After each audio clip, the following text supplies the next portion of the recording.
Es šobrīd atrodos ziemas rapšu hibrīda šķirnītē Čīta. Tas ir hibrīds ar augstu ģenētiku. Tā spēj daudz efektīvāk izmantot slāpekļa mēslojumu kā citas līdz šim tirgū pieejamās rapšu šķirnītes.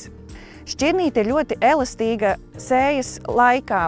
Mēs varam sākt sēt viņu no agra sējas termiņa līdz optimālam. Čīta ir diezgan mazprasīga un elastīga šķirnīte. Viņa ar savu elastību spēja pielāgoties dažādiem laikapstākļiem, dažādām augsnēm, dažādiem slāpekļa nodrošinājumiem, līdz ar to arī sniedzot šo te ražas potenciālu un arī augstu eļas iznākumu. Manā redzeslokā Čīta ir bijusi 3 gadus, tas nozīmē 3 ziemas, un es varu teikt, ka visas 3 ziemas Čīta ir ļoti labi pārziemojusi.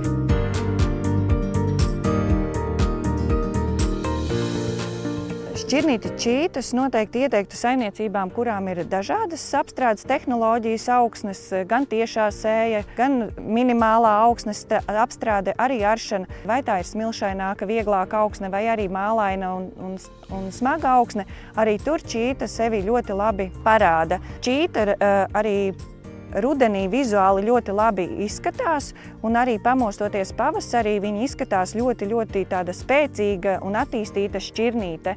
Un vēlāk ziedēšanas laikā, arī ja ir salnas, ir novērots tas, ka tomēr šī šķirnīte ar visu to diezgan labi panes šo te salnu periodu. Un varbūt jūs teiksiet garām ejot Čītai par to, ka viņa ir tāda nesmuka, necila rapšu šķirne, bet viņa ir ar augstu veldres noturību un tiešām ar augstu ražas iznākumu un augstu eļas saturu.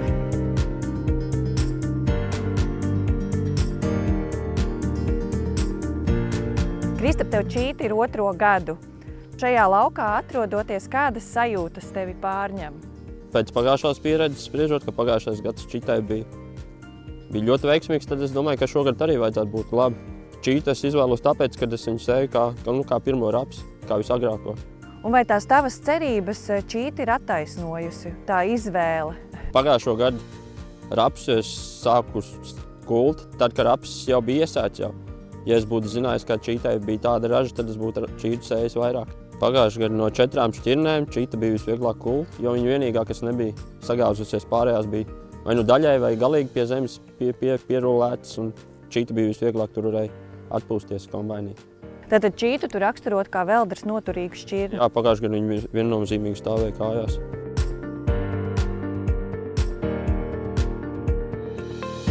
Pēdējo gadu pavasari izaicinošie laikapstākļi, kad bieži vien ir salnas un ilgstoši šīs salnas ir. Kā Čīta uzvedās šādos laika apstākļos? Vismaz šogad, kad nokusa sniegi, bija vislabākā šķirne, kur likās, kad ir vissmukāk izskatījās, ka bija nokusis, jo pārējā šķirnes vēl tur domāja, bet visam ir viss kārtībā. Un arī sausos laikapstākļos Čīta arī ir. Izteikti var redzēt, ka viņi ir smukāk, cits tur bišķīt sarauja lapas vai tādi mocās vai ko, bet Čīta izskatās, ka viņi pārvar labāk tos elastīgākus laikapstākļus. Un Čīta vēl man patīk tāpēc, ka pa naktīm miglo pret slimībām un insekticīdiem, kukaiņiem. Tad Čīta es nobraucu un es varu 2 naktis vēl atpūsties, ka man viss 3 vai 4 naktis nav no vietas jābrauc ar smidzinātāju pa lauku. Jo Čīta ir visagrākā šķirne, kur es braucu uz lauku.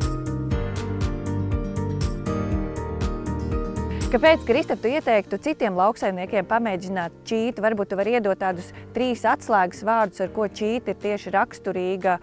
Pirmais būtu, ko es citiem saimniekiem ieteiktu, ir sējas termiņš, ka var uzsākt laicīgāku sēšanu rapša.